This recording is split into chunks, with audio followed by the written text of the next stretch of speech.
Hello, and welcome back to Friendly Ties. I'm Anastasia, and today I am joined with my friend Nick. Hello. And we are going to do something a little bit different today on Friendly Ties. We've been talking for a while now about the idea of doing some strategy episodes on here.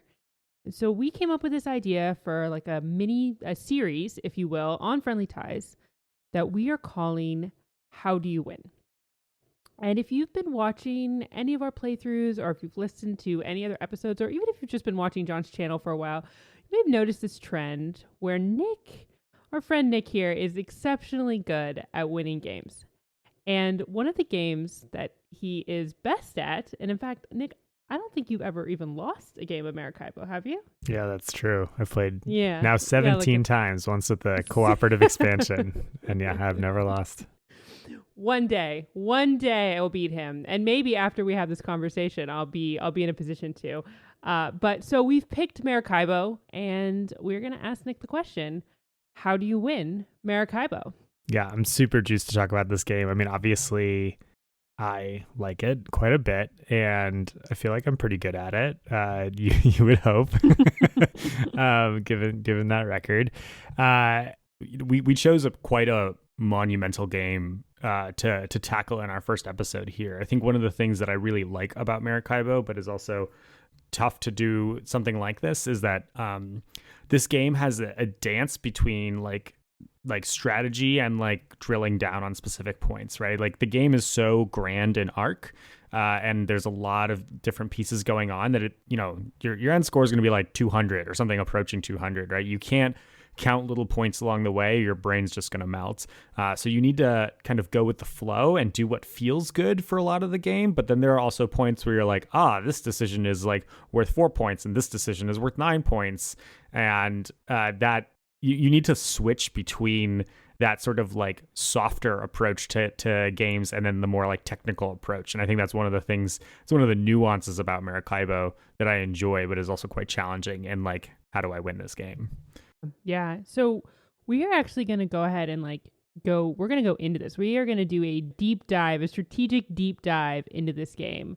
But that being said, we are going to assume that you are at least somewhat familiar with Maracaibo. There's no playthrough associated with this, but you can go to the Junkets Game YouTube channel. We will leave a link in the description, and you can watch. John has done a full tutorial and playthrough where you can learn the game and you can watch some of how it's played if you don't know the game already. But we will be assuming that you do, and in fact, it might even be helpful to kind of pull out your game as we're kind of going through this. And I think, we're going to just start. We're going to start right at the beginning. I've sat down at the table. Here I am. I got 2 Admiral cards that I'm choosing from. And then I've got my 8 cards that I've drawn in front of me. And I need to pick 4, discard 3, and I need to shelve 1. What am I thinking about right now? Yeah. So let's start off just by talking a little bit about the appointed Admiral cards. So because this game has so many options, when I look at those cards, that's the first place I start in terms of determining where am I going to go and what I'm going to keep in cards this game. If you execute everything perfectly on your appointed Admiral card, by the end of the game, you're going to score 11 points and $11 and 3 extra worker meeple guys, which is good. It's not totally game breaking, totally amazing. I bring that up to say that it's important to pay attention to this card, and make sure that you're driving towards those general forces there. But if you don't do everything perfectly, that's okay too, right? Like you can get away with kind of only going part way on some of your goals. From having played a few times, I often find that quests are the most difficult thing to really count on being able to do, because quests, as they come on and off the board, are exclusive, right? If Anastasia, you grab the quest, I can't take it, right? It's gone forever, and it won't. There's only a certain amount that will refresh. So depending on what other players are doing with quests, they can really get in your way. Whereas something like exploring or combat, or even doing the ship upgrades, removing those tokens from your board, they're pretty hard to get locked out of doing any of those actions. So if you're taking one that says go on the explorer track, then you want to take pioneers. If you're going on one that says do quests, you want to take quest hunters, right? So that if that admiral card can help me make a decision on my cards, that's great, because technically the like decision space here is very, very large. And anything that helps me narrow down, oh, I'm going to try this game, is good, right? And then I say, well, my cards have synergy, so I feel great about myself. Okay, so that's what you're looking for. You're kind of looking for synergy usually. Yeah. Can this go with this, right? And I'll talk about that. If let's pretend that nothing matches your admiral cards, or your admiral cards are sort of like what cards you take agnostic. You have goals like ship upgrades and stuff like that, and it doesn't really matter which bonuses you take for that reason. The first thing you need to acknowledge is that in that starter deck of the like 40 or whatever cards, half of the cards in that deck are sailors, pioneers, quest hunters, and master builders, right? Those are kind of, I think, the like bread and butter of the game, especially Sailor, Quest Hunter, and Pioneer. So all three of these cards, they cost $7. They cost you a meeple. They all give you 2 income, and then they give you what I'll call 1 action bump, right? The Sailor makes you a little bit better at fighting. The Pioneer makes you actually significantly better at exploring, and the Quest Hunter makes you better at completing quests, right? In terms of like order of those, I think the Pioneer does the most work, the Quest Hunter does the second most work, and the Sailor does the third most work. But I'll also say that I think the base power of those actions are sort of inverted. Like fighting is by default the best action. And so I treat them pretty equally, those 3 things, even though I think the powers of those people are not necessarily held equal. And so, if I have something where I have like 2 pioneers or 2 sailors, that is immediately interesting to me, right? If I can get both of those people out and then just be very good at taking that kind of action, that's appealing, certainly. The other thing that I'll look to, Anastasia, you did this really nicely in a recent game, is whether those kind of like base employees have a coordinated synergy perk, right? So all of them give you $2, and then they maybe give you $2 more if you have the appropriate synergy. And so if you can get, several of them that want the same synergy token, that can be a really big boost when you're going through your second lap. So looking for that matchup is also really nice. I'll try to pay attention for that. The first several games of this I played, I was like obsessed with the income idea, right? Because like I just wanted, I would see these cards that were super expensive, that were like worth, I don't know, they cost like 16 money. I don't remember exactly which ones, but they gave you like 4 victory points every lap. And the harbor, yeah. And I would just look at that and I'd be like, I want that. I would be 4 laps, 4 victory points. I was like, ooh, that's 16 points right there. Like, let me try to get that down, which, I tried that numerous games until I realized that was a failing strategy because of how expensive that card was. And you can probably speak to like why that doesn't work. And then I've kind of shifted now, and find myself personally a little bit obsessed with that idea of creating synergistic income tokens so that I can get lots of money or finding that way that I can kind of like let my cards kind of build on each other to get me more income at each lap and without a lot of extra effort on my hand. That's how I've been approaching my cards anyways. Yeah, no, that's great. I mean, Harbor and Conquer Village, which are both the like victory point generating guys from the deck, I pretty much will automatically toss to the back of my hand. There's almost no way that I'm not discarding them at the beginning of the game. And, this is true in most Euro games, but definitely true in this game. The beginning of the game, you want to generate more income, and then later in the game, you're asking yourself, how can I turn this into victory points? And you make points all game long by going along the Explorer track, by doing the fighting and everything like that. But for your like engine, your rewards, you want income at the beginning, money income at the beginning of the game. And so, you're looking at people that will do that for you, right? That give you $2 or give you $4 if you have the synergy token. That's what you're really going to be paying attention to. And you're probably going to be paying attention to income for the first 2 laps of the game, and then victory points for the last 2 laps of the game. There's a nice natural progression in this game of like, where's my mindset shifting at this point in time, which I really like. I think that's actually pretty clean in a lot of ways. I do want to briefly talk about master builders. They're pretty cheap, right? They cost 6 money. They give you 3 victory points, which is a great ratio. Honestly, they're worth it to be played at the end of the game just for that ratio of gold to VP. If you have the actions, is totally worth it alone. And they give you a discount of 1 on every card that you're going to play throughout the game. I would say in this game, you're going to play roughly 12 to 16 cards. I mean, that might change, but that's a good rule of thumb is you're going to play about a dozen to 16 cards throughout the course of the game. So if you play a Master Builder at the beginning of the game, it's going to pay itself back in your $1 discount twice over. Really, really appealing card.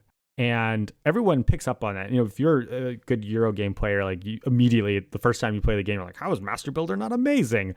And you can build multiple of them, and that's exciting too. And they are very good. But I will also warn you that they are a little bit of a trap on the first lap, because playing a Master Builder is actually like taking a reverse loan in a game. You are dumping $6 right now to say, I'm going to get $1 back every single time I play a card, right? And that's okay. But in the first lap, you are very money constrained. We'll get back to this when we talk about ship upgrades, but you really, really need money in the first lap. If you can play 3 cards in the first lap, that is amazing. If you can play 2 is kind of the default. So if one of the cards that you play is the Master Builder, in that first lap there, all it does is it saves you $1 or 2. But if you had instead chosen to play something like the Sailor or the Quest Hunter, well, at the end of the first lap, they give you that income of $2. So they basically would have paid you the same as what the Master Builder did, and they give you an action power. So I think that it is very easy to fall into this mistake of like, oh, Master Builders, like they got to come out at the beginning. They're so great. They're really great value. But the action economy that they give up is actually quite significant. The other thing to consider in your starting hand are the assistants, right? Those blue workers that give you an action space on the board. The two kind of primo ones are the various versions of the Carpenter and the Explorer, right? The Explorer is the one that's like right down by the jungle and lets you move 3 spaces. That one, you know, is by itself a pioneer, right? Because it moves 3 spaces by default. And if you play pioneers as well, that's pretty good. The Explorer is a very solid one. I like the Carpenters. They are generally ones that give you some little perk and then take some actions, right? They're like upgraded village spaces. I think that unless you are playing an in-master strategy, which is kind of a niche strategy, I would just ignore it if you're playing your first couple games. You're only going to want to have 1 or 2 blue employees in play. Other than that, you kind of are going to have to skip them in favor of other actions. So if you look at your starting hand, you say, well, I want to be exploring this game, you know, either because of my appointed admiral or because I have a pioneer, and you have an explorer, great, go ahead and take them. Like that's a great way to start your lap. You know exactly what you're going to be doing on the first turn. Totally valuable. I do think that people sometimes overestimate the power of those onboard employees, because essentially what they are actions on the board, but a little bit better. And people will sometimes get into the trap of like, I have to hit every single one of them. But that makes them the slow boat every time, and they don't control anything about the tempo of the game, and they're really at the whim of other players. So leaning too heavily into too many of them can be dangerous, I would say. Right. The very last thing that you're going to think about in your starting hand is, what are your first 2 actions of this game going to be? No one can really stop you from taking your first 2 actions. And in most games, probably your first action is going to be going to Santiago, right? Because you start with 2 little meeple people, and you might want a third one, plus the action of playing someone down kind of right at the beginning there says, I'm starting my engine, or I'm placing, you know, my blue Explorer guy into play so that I can use that when I go around there. So a lot of times you're going to stop at Santiago, depending on what you're doing. But I would say like 70% of games, that's going to be your first action, which means that you have to say to yourself, I want a coffee in hand. I, in general, with the exception of Maracaibo itself, the fighting city, will not go to a city if I don't have an appropriate resource to discard for it. I don't know if that's just because I do know. It's because I'm so stubborn about value. Yeah, I hate leaving stuff on the table, right? So the other mistake that people make with their starting cards is they get really attached to them. They're like, oh, this is my game plan. This is what I need to do. You actually don't really need that with your starting hand. You're going to keep those 5 cards, right? And of those 5 cards, all I need you to care about is 2 of them. The second card you're going to play goes on your shelf. The first card you're going to play goes in your hand. Why does the first card you play go in your hand? Because when you go to Santiago and you play that card, it then comes out of your hand as well as the coffee card. So you've now played 2 cards, and you draw 2 more cards from the deck. Whenever possible, you want to be playing cards out of your hand because it lets you filter and draw for more things. That makes a lot of sense. So you're really like, if you're looking at your 5 cards, you could have 3 of those, the rest of like the card you put on your shelf, the card you plan to play from your hand, and then theoretically the resource, like the coffee that you want to be able to get rid of. And then the other 2, you could look at them for either resources to use at other action spots, or they're just filler. They're just stuff you're going to discard. Like you don't, because I find that's difficult when I'm looking at my hand. I'm like you said, I get attached. I'm like, oh, I want to play all 4 of these cards. And then I'm almost frustrated because I'm like, I have nothing to discard and I need to get, I need to get discs off my board and I want to make sure I have resources to do that.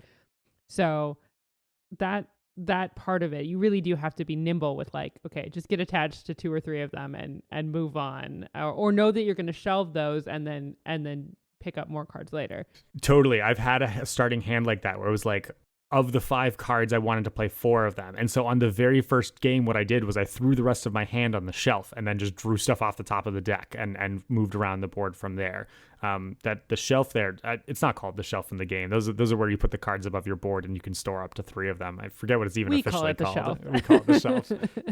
The shelf is my favorite mechanic in this game by a million. I think that the hand management in this game is so like concise and well tuned, and that shelf allows me to just make plays where I feel very smart. It's where I put cards that I say I want to play this card, but I'm not going to be playing it for like the next 1 or 2 turns. It's going to be like 3 or 4 turns in the future, and then every once in a while I get into a situation where I get to that point in the game and I'm like, oh, you know what? I really don't want to play that card anymore. Or it's not as good as I thought it was going to be. And so it just lives on my shelf for the rest of the game, which is a bummer, right? Because you like being able to use it to like sort of cycle the cards in your hand. You also don't need to be beholden to those, right? This is not St. Petersburg. Like you can leave them on the shelf at the end of the game and there's no penalty for that. And I think that's totally valid. A lot of times, by the way, since we're talking about the shelf, and this will probably be the end of me talking about the shelf, I will put the cards that I think, the white bordered cards, the kind of extra cards that you don't start the game with but get shuffled into the deck. I will put the cards that I think are very powerful onto the shelf if I want to make sure that I play them throughout the course of the game, but I'm just not ready to play them yet, and they're kind of clogging up my hand. The classic examples of that are like the Aristocrat, which is like costs $11, gives you 5 victory points, and lets you pop a disc off the board. And then there's another one that I think is called like the Patron, which does something very similar, except for instead of pop a disc off the board, it is get 1 advancement on a flag. And that you notice I said this before with the Master Builder, right? 6-3 is a good ratio. 11-5 is also a great ratio. So those, anything where it's like $2 to 1 point is a very good payoff in terms of like, this card is doing what I want it to do. It's a really interesting way of thinking about it, that $2 to 1 point. I hadn't kind of considered like the value of money in this game versus points, in terms of like, because that's something that's easily overlooked, right? Like when you have your cards there, almost all of them are worth victory points at the end of the game. And this is true in a lot of Feaster's designs, like where you're so focused on getting points off the board or getting points off your income, your income loop, that you're not necessarily considering, okay, yeah, but every card I played is worth a value too. And you do kind of need to pay attention to that. People really overlook it. I can't tell you how many games where at the end, we've counted it up and it's like, I have 40 points in cards and then the next player has 22 points in cards. And that 18 points is the difference between winning and losing, right? Like it really does add up pretty quickly. Yeah, for sure. For sure. And I'm curious though, kind of to that, speaking of these cards, one of the things that makes Maracaibo is such a great game to play is there are these different levels of difficulty, and essentially meaning how many of the spots are going to have changed, and then how many new cards are going to have been put into the deck. And I think I've heard you say this, and you kind of just said this there, is that if you play on one of those, I can't remember, it's like beginner, intermediate, advanced. I can't remember how they're delineated, but essentially if you're playing at the highest level where you have a bunch of cards mixed into the deck, do you generally always feel like those unique cards are really valuable? Like, do you kind of always think of them as being better than any of the like base cards? The C cards, those are the C cards, right, that you're talking about that get shuffled into the deck there. They are really weird. There's only about 10 of them.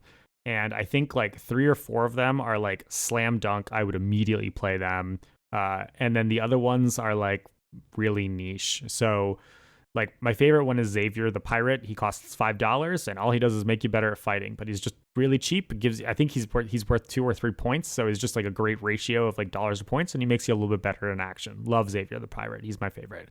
One that I know that you quite like that I also like is the Spanish governor that costs somewhere in the teens, gives you 2 Spanish flags, and then -2 on all future cards. Like that's a like totally fair value to play in like the second or third lap of the game.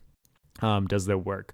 There's another pirate whose name I forget who costs 3 thistles or 3 of the like plant things, which is really bizarre because it's one of the very few cards in the game that doesn't cost money, nor swords. And so if you can play that card, it's incredible, right? Because it gives you a couple points and it gives you a power for no money, which is like totally amazing. But it's very niche. You have to have the right things to be able to play it. So just like it's not a snap pick. It sort of depends on your circumstances. And then the other ones, Gloria and the Doctor, are both like pretty weak cards. So there are a few that I think are unfair. And if I were to level a criticism against this game, is that I think some of the cards are a little bit unfair. Half the game is what we've just talked about, right? Which is the hand management, the card play aspect. But then the other half of it is this loop. It's really cool. In a way, you have like a plethora of options, but you also don't, because you have to be thinking about how quickly your opponents are moving around this loop and how quickly do you want to be moving around this loop and what do you want to do? And then, as you already kind of touched on, where do you want to go where you have spices that work to do? I keep calling them spices. They're not all spices. I'm calling them spices, but you have goods that you can deliver to get this off your board or to complete quests or, to do different things. So how do you start? And then how do you think about these loops? Great. Yeah. Let's talk about the loop. So if you have a copy of Maracaibo, by the way, you might want to pull the board up or just pull something up on BGG so you can see the numbers and what I'm talking about here, because I'll kind of reference sections of that loop. But the shortest this game can be in any given loop, any given round, is 3 actions long, right? Basically, someone goes in one of the starting spaces that's some distance away from the beginning. Then they go to like Maracaibo or something near it, and then they shoot from Maracaibo straight to space 20 to end the round. So that's 3 actions. And if the 3 action person is the very first player, then you have 3 actions that round, and there's nothing you can do about it. That being said, 3 actions is quite few. Most players want to do more than 3 actions. I would say that you can generally count on having 4 actions in a loop. And you might even get to 5. If you are planning on getting 6 actions in a loop, I suspect that someone at your table is supposed to be going faster and is allowing you too much leverage, right? Too much leeway in what it is that you're doing. So someone wants to end the game in about 4 to 5 actions, right? And very rarely it's going to be 3. So with that in mind, essentially what you're doing is you're taking 1 early action on the loop, right? Somewhere between action space 1 and 7-ish, right? You're going to take 1, you might take 1 early mid action, right? Somewhere in like the Puerto Plata to Cumana, that eastern edge of the loop. You were going to take that middle action, which will be your second or third action, is going to be Maracaibo, probably, or something near Maracaibo, depending on what else is going on. Then you can take a late action. So that late action could just be going straight into space 20, which I call going into port. Not that there's really a port there, but you could go straight into the Bay of Pigs. Or probably what you'll do is take one of the actions on the latter half of the board, like one of the cities that's over there, or a lot of times a quest that's over there. Maybe even one of your employees that's over there. And then you will go into the final space, right? So there's the early, mid, late mid, and late actions. Those are the 5 actions you're probably going to take. And realistically, you're going to hit, I think, 4 of them. Maybe 5. Depends on your turn order. Depends on how fast other people are going. But that's kind of what you're counting on.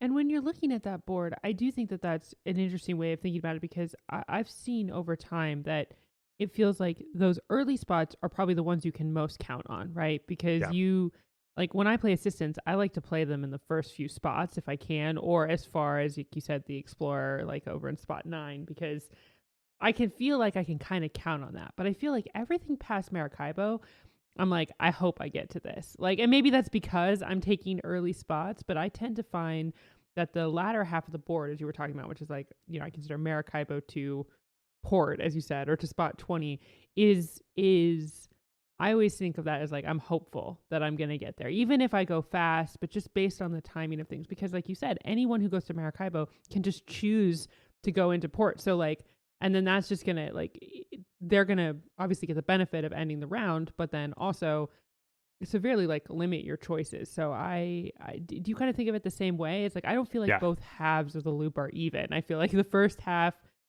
maybe that's just the nature of like how people tend to play it. First half, you have more options. In the second half, you have less. No, I love the way that you're framing that, and you have more control over the first half, more knowledge over the first half, more assurances that you can get to where you want to get to, because it's not like, when you're talking about getting to a space at the end, you want to take intermediate good actions, right? You don't want to just go to the end to take that action. That's not worth it. And then Right. another point that really helps serve what you're saying here is, if you are in Maracaibo, it is impossible to move 7 spaces, allowing you those 3 village actions, right? If you move 7 spaces, you're going into port, you're ending the round. Right. And so you can't go 7 to take those 3 actions, which you can do multiple ways in kind of the first half, as it were. Right. Which is different, right? And one of the reasons you might skip Maracaibo is because you really want to take that 7 action, but you had other things that you were trying to do along the way. Let's talk a little bit about Maracaibo before we kind of go back into the loop and the timing of things, because going to Maracaibo opens up this third kind of aspect of the game, the fighting. And I see you always go there. Like you never make a loop where you don't go to Maracaibo. But what I have found, and perhaps this is why I always lose, is I find that if I'm the third player to go there, I don't want to go there. Like, and because of, like you said, that efficiency of actions, there's only 2 spots to deliver goods. And if they've both been delivered, I feel like that action is inherently weaker. And you've said to me multiple times, you should go there anyways. And so why don't we talk a little bit about fighting and why? And I'll be very open ears to convince me, why should I always go to Maracaibo? Totally. So first of all, let me say that being one of the first 2 people into Maracaibo is big game. If you can be one of the first 2 people into Maracaibo, you want to be one of the first 2 people into Maracaibo. That is pretty awesome. And in fact, if you're playing a game where you're 3rd or 4th seat in a given round and you see that one of the players like stops at Santiago, it makes it totally valid for you to skip past Santiago because you want to get into Maracaibo before that sucker that decided to take the slow boat here, right? It can be valid based on what your other action was. Again, you don't want to throw any action away just to make your other action good in this game, but it's really nice to get that extra perk in Maracaibo of discarding that sugar. Let's talk about why fighting is so great and why I think stopping in Maracaibo is nearly a default action for me in most games. Every once in a while I'll skip it, but it's quite rare. Reason number 1, what fighting does is it gives you money, probably money, right, depending on what rewards you take, and victory points. The victory point ratio is pretty solid for the first ones. If you are ending the game and you are not at the ×2 flag in all three nations, I think that you've probably left a handful of points on the table. Why is that? Most nations by the end of the game are going to be somewhere, depending on the game, between like 3 and 8 points. So if we think that a nation's going to be worth like 5 points, just getting 1 flag in them, which is so easy to do, is a 5-point play. Which is like really easy, good value. Getting up to ×2, also pretty easy, right? It's just a little bit extra depending on your sword situation. You might even be able to hop from 0 to ×2 just in 1 action, which is like really nice, right? And like I said, in a lot of the situations, the cubes that you're placing into play are also going to generate you some money. And in the first 2 laps of the game, generating extra money are just very important. So fighting in general is just a straight like conversion of actions into money and victory points in a game where generating more money is often quite difficult to do.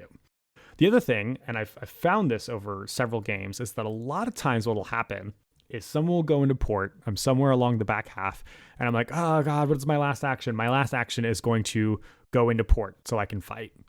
And if by default, I'm always ending my round by going into port to fight, then what that means is that I should, earlier in the round, go to Maracaibo, even if I don't have the sugar bonus because I'm the 3rd person there. Because if I'm just going to end the round by going to fight anyway, I should fight first and then have the option of fighting again, going to a different city, or going to a village. So I'm acknowledging by going to Maracaibo that I would end the round with a fight. And now I'm giving myself options on what I want to do on my last action when someone else forces me to the end of the round. That's the reason why I end up always going there. So what you're saying is if you go to Maracaibo, you don't always then take the fight action at the end of the round. I might, but in general, I might. I mean, I will, but not always, right? It's because I have now the whole back half of the track to decide what action do I want to take here. Do I want a quest? Do I want this city? So on and so forth. And in general, do you feel like fighting is necessary? Because one of the things, obviously this last action at the round, you can also explore. And I feel we've kind of talked about this, that it can be a pretty viable strategy to run that explore track at the bottom. There's also lots of opportunities for points and money. Although I felt like you can't just do that. You still have to fight. Well, I feel like the opposite is true, which is that you don't have to explore very much.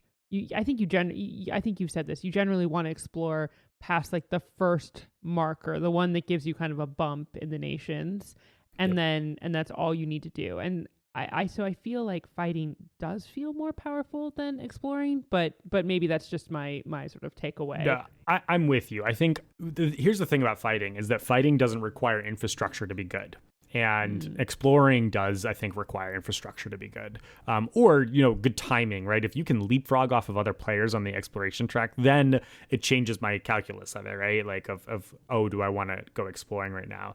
But you're right. Like, I really like getting past that, the red lightsaber on the exploration track, because it gives you 3 flags, which solves exactly the problem we were talking about before. 3 flags is enough to get to a ×2 in a nation that you've done nothing for. Right. And that's good game there, and you had some rewards along the way. But yeah, without like exploration infrastructure, like that move 2 action is pretty paltry. You really don't want to take 3 move 2 actions to get past the red line. Ideally, you want to take 2 actions to get past the red line, and then if you have a system set up for it, you can keep exploring, and if you don't, bye everyone else, go enjoy your time in the jungle, right? And this kind of speaks to why you say the pioneer, which gives you that additional explore step, is so powerful to play. Yeah, you nailed it, right? Yeah, it kind of gives you, just even if that's all you do is use it a couple of times just to get past that. We call them lightsabers, the red lightsaber. And if you can do that before everyone else too, even if you don't plan to explore more, you get that, you get those extra victory points, right? You get the higher tier victory points for being the first one to go over it. So I'm curious if you think that you kind of are going to do something at the top. You're definitely going to do Maracaibo. You're going to do the spot at the end. Here we are, where you kind of only have maybe 1, maybe 2 other things that you're going to do. And so in that first loop, what are you trying to do usually? Yeah. So, I've talked about how great Maracaibo is. And I think the reason, the fighting action is so good is it just gloms onto almost every strategy that you're doing. But it is worth acknowledging that there are a couple strategies where you can sort of ignore. You go a little bit orthogonally to how the game is played. That's the innkeeper strategy, where you just get a ton of blue employees, drop them around the map, and like make your game plan based off of that. And the innkeeper like pays you tons of stuff when you stop by her place because you have all these friends, right? So that's one of the orthogonal strategies. And the other orthogonal strategy is actually questing, because questing takes an entire action to do, which is taxing, and usually people really write off questing for that reason. But once you have like 3 quest hunters and you like do some of those quests, the payoff is huge, just absolutely ridiculous. And you have to commit though. If you're going to do that, you have to commit. Yeah. And then, to make things even better, right? Like when you start getting lots of quests, they just give you extra points every time. The 4th quest is +3 points, then +2. Like, thanks for coming, right? They keep like cashing you in. So there are ways to play orthogonally to kind of this fighting is important strategy in the game. So it is worth acknowledging that. But yeah, I mean, you asked about like what I do in the first lap, and the first lap is almost always stop in Santiago, play a card, then depending on what that card is, if it's like a carpenter or an explorer, I'm going to go stop at the carpenter or the explorer spot. If it is a sailor, then probably what I'm going to wind up doing is going 7 spaces forward, pitching my hand for money, and then kind of making a plan from there, dropping in Maracaibo and from there trying to like play out my cards. So ideally what I'd love to do in the first lap is make enough money to play 3 cards. And if you start with cards. Wow. 3 cards, because if you start with $8, $9, or $10 and you go to Maracaibo and you let's say that you're not even the first to Maracaibo, you're the second there. And so you conquer that space that's $3, right? And then maybe you get a space that you can conquer for $2 if you go to the fighting at the end. If you discarded your hand somewhere along the way, that's $2. And if you popped 2 discs off your board and you took that $5 ship upgrade, you have just made 11. It's close to $20, which is enough to play 3 cards if you organize it really well. So it's possible. 2 is fine. I play 2 in plenty of games, but if you can get to 3 in the first lap, that's really amazing. Yeah. And that actually kind of takes us to like the end of the lap, right? So one of the things that you've mentioned that's often overlooked in these games is you have this ability to play a card at the end of the round. Yeah. Every time. And for the most part, I think you said you always want to be able to do that, always. right? Always. If you don't play a card at the end of the lap, you have done something wrong. You need to rethink how you play. I'm not kidding. Like if you take 2 points at the end of the lap, you've made a mistake. You need to think about how you're managing your money throughout the course of the round, because you really want to take advantage of that action. You really feel that way. Like even if, let's say you stopped and took actions, late in the loop, and then you were able to play cards, would you still say, yeah, don't, would you say play those cards now, or would you take money and then play that card again? Like if you have that option, would you still not take the points? If the option of discarding your hand to get $2 was left on the table, then yeah, I think it was a mistake. $2 is worth more than 2 points at the beginning of the game. Interesting. Yeah. Okay. So here we are. We've gone through the first lap. We get to this income stage. And how do you kind of think about like the value of the points for going into port, as you say, going into the end first, versus kind of where you want to be in terms of income on the tracks and stuff, kind of in the first loop? I don't think about those things. Really? I look at my starting hand. I say, I have 2 sailors. I'm going to play 2 sailors. I'm going to fight a bunch this game. Or I say, okay, that's not really the plan. I'm going to play an explorer and go a little bit on that track. I make what my plan is from my 2 cards or whatever it is that I chose at the beginning to play out. Play those cards, execute that action, and then I expect that the round is going to be over, right? Either because of me or someone else. I don't take an action if it's weak, right? Like I'm not going to, on my first lap, take a less than 7 space village action, because it's not like I have extra money to play tons of extra cards. I would rather end the round and play out my last card there and fight and make other people kind of like push it along. I would rather drop in a city and start popping off those ship upgrades. Ship upgrades are much better in the beginning of the game than they are later in the game.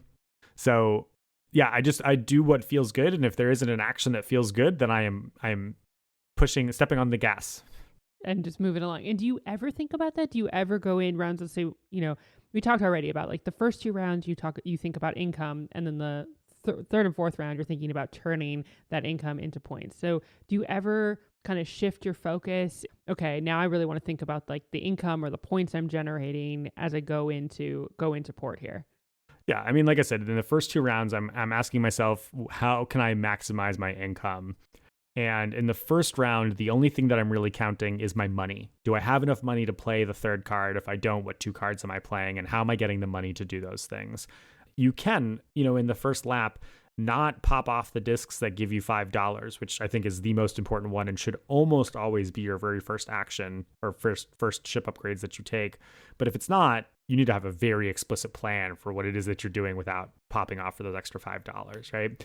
So that's what I count in the first lap. The second lap is a little bit more wishy-washy. It's actually okay to like move into victory points in the second lap. The second lap is a lot more where I like try to do what seems good based on the circumstances of the game. If I have one of those people that costs 10 but requires 3 Spanish folks on board, then I'm looking to see like, is this a card I can actually play this lap, because those cards are amazing.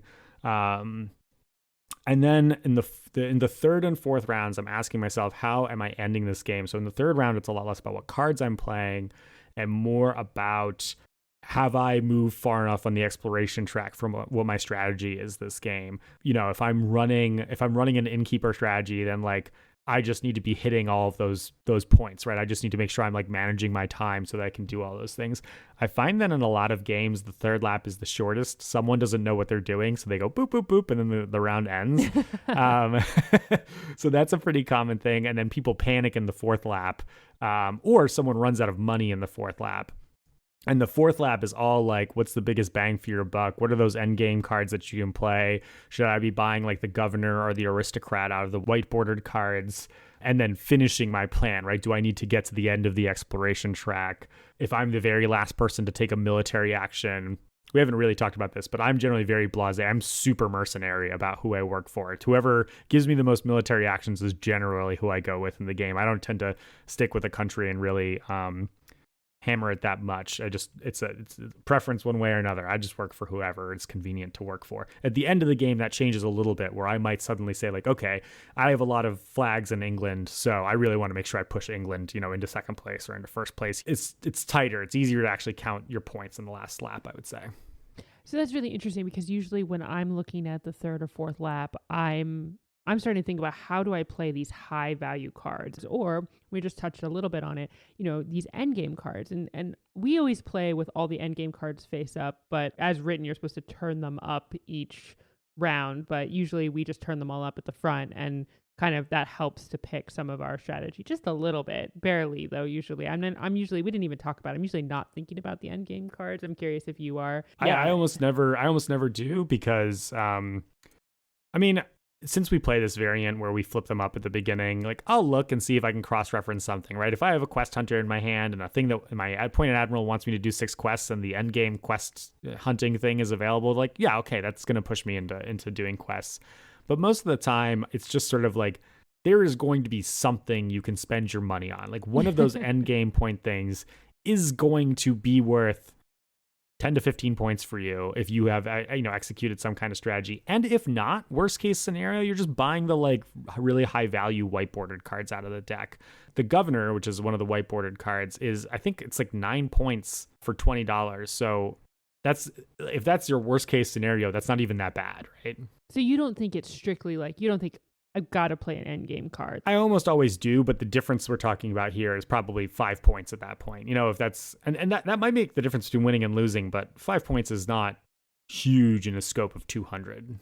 I think I've seen you actually buy 2 of them. Do you often try to do 2 if you can, or? Yeah, because my strategy is so geared towards making a lot of money, and because I end up doing a lot of military in the game, I have a lot of cash usually by the last round. And so generally those end game scoring points are worth more. So I'm curious then, like, you talk about how you often do military, and that is the case when you and I play this game, which we often play 3 players with our other friend. You and him almost always focus on military. You guys are like, just go to town on military. But then you and John and I played this game, and John and I were like all about exploring, and like we just kind of were like, military, whatever is over there. And as a result, you didn't get nearly as many points as you might normally get from military, because nobody else was really helping you with military. It also meant you could take all the good spots and do those other types of things. And John was still focusing on it, and so was I, but it wasn't the same level of competition. And so I'm curious, how does the way players playing change how you approach the game? Do you still always generally kind of go hard on the military, or do you kind of like, does that ever kind of shift and change based on the table space? I think adapting to the other players is really important. In that game that you mentioned, like I think I had 2 sailors, and so fighting was just always so good for me that I kept doing it, even though it ended up not being as great because the 2 of you were not like boosting the value of that, which I actually thought was really wonderful. That's made that game quite fun. I remember a game that I played, it's like my 3rd game of this that I played, and we kind of at that point had this like groupthink thing where like military is like busted. And so like the other 2 players just went like crazy hard on military. They had like the galleons and sailors and like just would stop at the military every single time. And I ended up just kind of like stopping in the military, like grabbing flags. I wouldn't like fight for anybody because it was too much effort. And I would just like boost up, and like they were, ×4, ×5, like getting points for each of these things. And I was ×2 or ×3. But I was able to like leech enough points off of like all the work essentially that they had put in, that everything else that I was doing that I actually had plans for, which I think in that game I was doing an exploration strategy, ended up, overcoming them. So if players think that military is amazing, then all you want to do is leech points off of them by you don't need to like even help the military. You just go and you're like, I support Spain, hooray, give me 2 flags, see you later. Like, you just like do this fair weather fan thing and and join countries that it seems convenient. So I guess that brings us back to like the shipboards. This is kind of Yeah. if there's a fourth component, if the hand management was the first and the game loop was the second and military is the third, then there's this fourth piece of the game, which is a la Great Western Trail, this idea that you've got a board in front of you with different discs on it, and you unlock these discs and they give you different benefits, different points, different upgrades.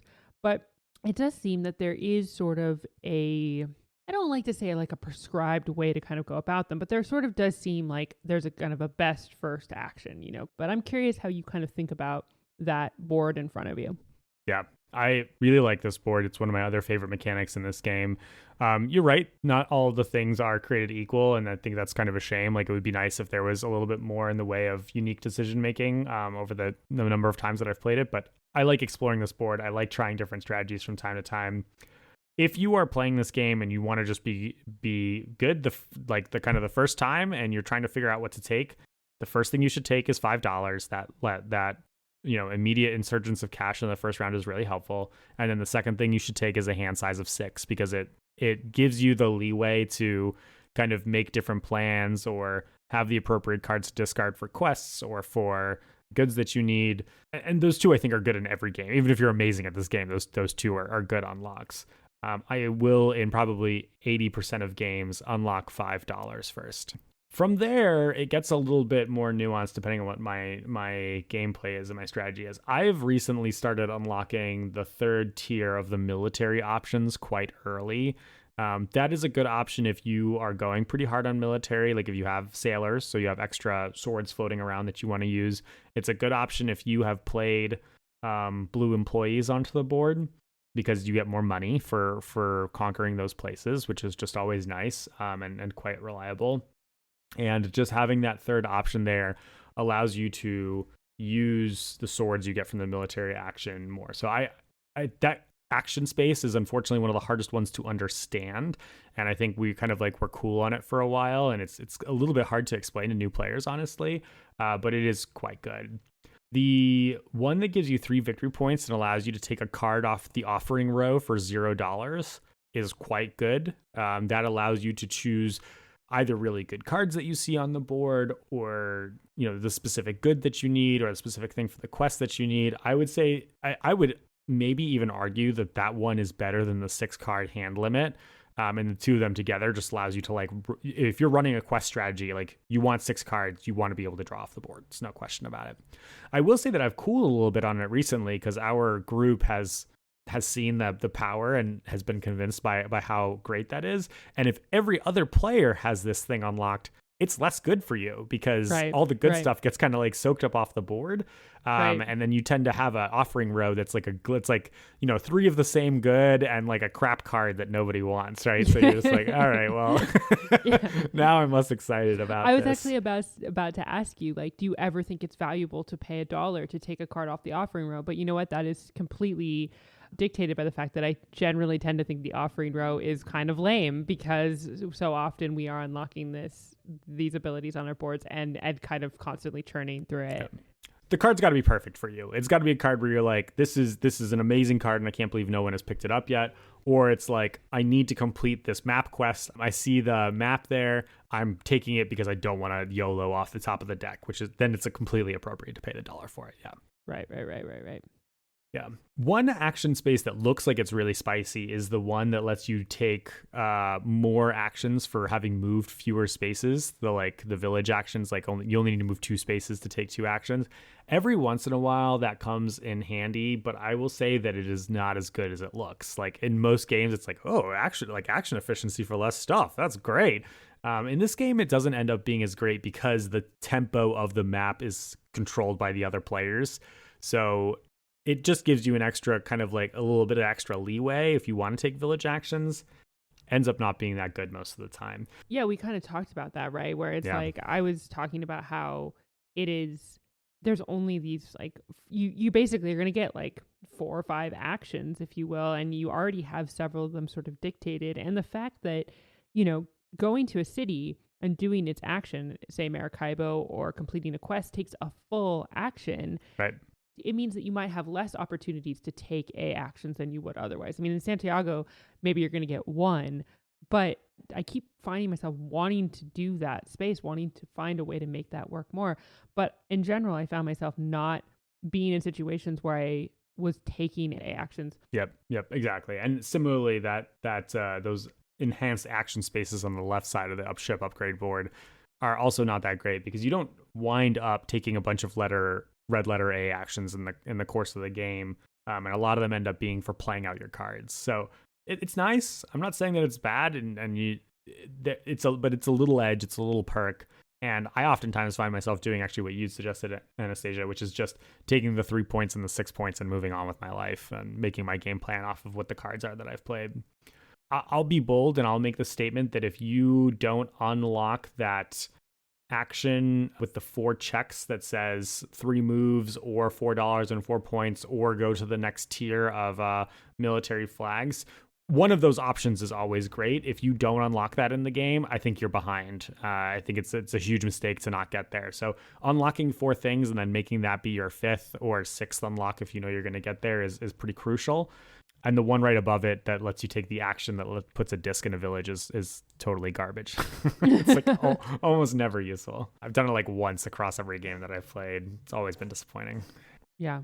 Would you have any like higher level thoughts? Anything else you wanted to kind of share? Yeah. I mean, there's a lot of nuances here. The white bordered cards, might give you a strategy that's just sort of like unique, or it's kind of a little edge that just changes how you play. But those white border cards being the ones that are the C cards, like you said, that are kind of mixed in. Well, it could be the C cards, but I'm talking about the cards. So at the beginning of the game, there's brown bordered cards and white bordered cards. And when you deal out the initial hand to everybody, you take the brown bordered cards. And then there's these white bordered cards. You shuffle 40 of them into the deck at the beginning of the game. And so they're similar but different. And some of them are just like, right, there's the major harbor, which is just better than the basic harbor. Cool, whatever, right? But there are other ones that in the recent game that we played, you played like the merchant, which was like discard 2 similar things as your last action and get some money, right? Like kind of like allow you to play the game a little bit differently. The last thing to remember is just that you're probably going to dabble a little bit in everything, but picking something and being very good at it is generally better, right? Be it that you're exploring or you're fighting or you're questing. Those are sort of the 3 main avenues in this game. And if you play a game, you say, I'm going to be pretty good at this game, and acknowledge that I will take the other actions just like here and there when it's convenient or when it makes sense, you're probably off to a pretty good start for getting better at this game. Yeah, for sure. Okay, well, I think that's going to wrap up our thoughts on or really Nick's thoughts on how Tell Me How You Win Maracaibo. We want to invite you guys to comment on the YouTube version of this podcast. We're going to put a link in the description. Come on there. Let us know what you thought. Let us know what you thought about this type of content. And let us know what you thought about the different strategy tips and the different ways of thinking about the game. Like, what do you agree with? What do you don't agree with? What are some of your experiences? If you have any questions about the game. And we'll be back with some more post-game discussions, some more of this, maybe some other types of stuff next time we see you on Friendly Ties. Yeah. Bye, everyone.